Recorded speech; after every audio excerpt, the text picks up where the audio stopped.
Hello दोस्तों, स्वागत है आपके अपने यूट्यूब चैनल राजस्थान बेरोजगार छात्र संघ पे।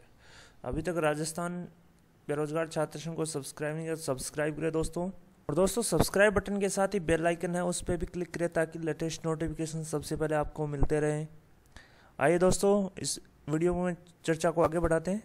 तो जी हाँ दोस्तों, हमारे कई दोस्त हैं जो यूट्यूब चैनल चलाते हैं, वो आपको न्यूज़ देते रहते हैं एलडीसी, पंचायती राज और एसएसआर के बारे में कि चुनाव आयोग से अनुमति नहीं लेनी पड़ेगी।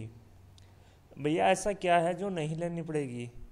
आप कुछ ज़्यादा जानते हो इस भर्ती के बारे में?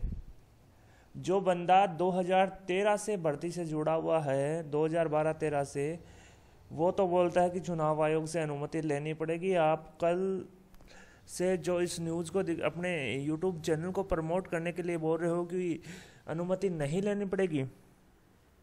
दोस्तों, आप बोलोगे राजस्थान बेरोजगार छात्र संघ के पास ऐसा कौन सा सबूत है जिसके आधार पर आप बोलते हो कि चुनाव आयोग से अनुमति लेनी पड़ती है? तो दोस्तों, इस वीडियो को शुरू से लेकर अंत तक जरूर देखिएगा। अगर आप थोड़ा बहुत देख के छोड़ दोगे तो आपको कुछ समझ में नहीं आएगा। तो दोस्तों, पंचायती राज, एलडीसी और एसएसआर भर्ती, चुनाव आयोग किसे पॉजिटिव न्यूज? अशोक जी वैष्णव जिंदाबाद। जी हाँ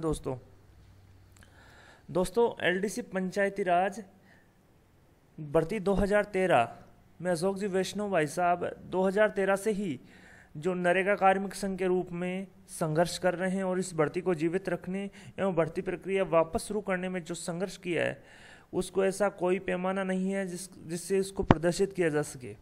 वाकई नरेगा संघ को एक प्रदेश अध्यक्ष के रूप में ऐसा व्यक्ति मिला है जिसने 19,000 परिवारों के घरों में रोशनी हुई है और होने वाली है, जिसमें लगभग 9,000 परिवारों में रोशनी हो चुकी है और 10,029 परिवारों में रोशनी जल्दी ही होने वाली है, क्योंकि भर्ती प्रक्रिया माननीय मुख्यमंत्री महोदय द्वारा चालू कर दी गई है। तो दोस्तों, आपको आज अशोक जी भाई साहब ही बताएंगे कि इसमें अनुमति लेनी पड़ती है या नहीं लेनी पड़ती।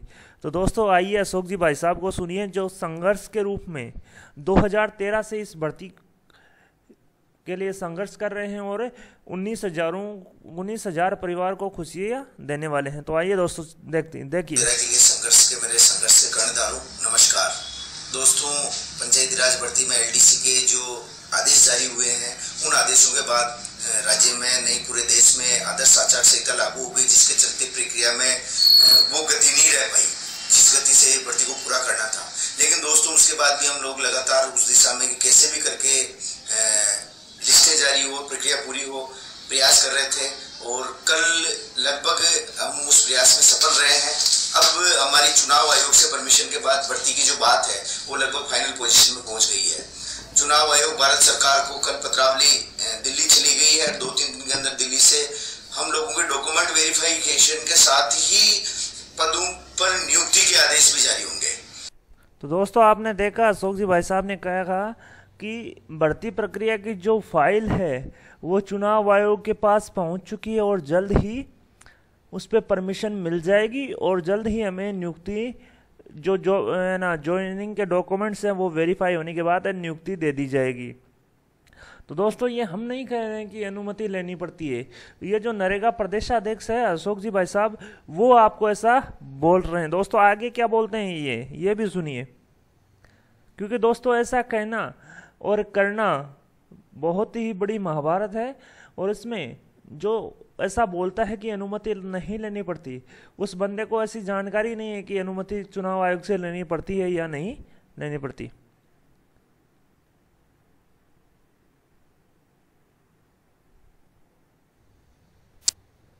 मेरे संघर्ष से कर्णधार हूं। नमस्कार। जो आदेश जारी हुए हैं, उन आदेशों के बाद राज्य में नहीं पूरे देश में आदर्श आचार संहिता लागू हो गई, जिसके चलते प्रक्रिया में वो गति नहीं रह पाई जिस गति से भर्ती को पूरा करना था। लेकिन दोस्तों, उसके बाद भी हम लोग लगातार उस दिशा में कैसे भी करके लिस्टें जारी हो, प्रक्रिया पूरी हो, प्रयास कर रहे थे और कल लगभग हम उस प्रयास में सफल रहे हैं। अब हमारी चुनाव आयोग से परमिशन के बाद भर्ती की जो बात है वो लगभग फाइनल पोजीशन में पहुंच गई है। चुनाव आयोग भारत सरकार को कल पत्रावली दिल्ली चली गई है। 2-3 दिन के अंदर दिल्ली से हम लोगों के डॉक्यूमेंट वेरिफिकेशन के साथ ही पदों पर नियुक्ति के आदेश भी जारी होंगे। तो आप लोग अपनी अपनी तैयारी रखें और फालतू की व्हाट्सएप पे अपना समय बर्बाद नहीं करें। चुनाव आयोग से पॉजिटिव परमिशन अपने को मिल रही है और अगले सप्ताह ये छुट्टियां है होली। दोस्तों अब देखिए अशोक जी भाई साहब एसएसआर भर्ती के बारे में क्या बोल रहे हैं। मुख्यमंत्री महोदय से मिलकर एसएसआर भर्ती के लिए पत्रावली जो फाइनेंस डिपार्टमेंट में भिजवानी है वो वापस उनको पुनर्बहाल के लिए उसके लिए प्रयास कर रहे हैं। वो भी इसी आदर्श आचार संहिता के अंदर अंदर अपन लगभग वो काम भी कंप्लीट करवा लेंगे।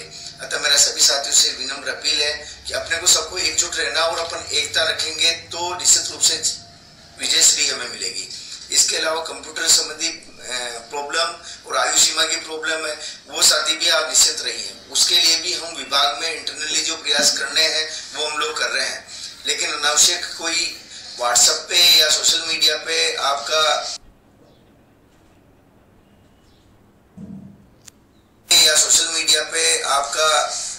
बात करना या अनावश्यक साथियों को मिसगाइड करना ये ठीक नहीं है। मेरा आप सबसे अनुरोध है कि वन बाय वन अपने को हर चीज में सफलता की ओर हम अग्रसर हैं और हमें वर्तमान सरकार पे पूरा भरोसा है तो वो हमें हमारा वाजिब हक देंगी और हम सब उस सरकार के साथ खड़े हैं। हमारी एकता जिंदाबाद, हमारा संघर्ष जिंदाबाद।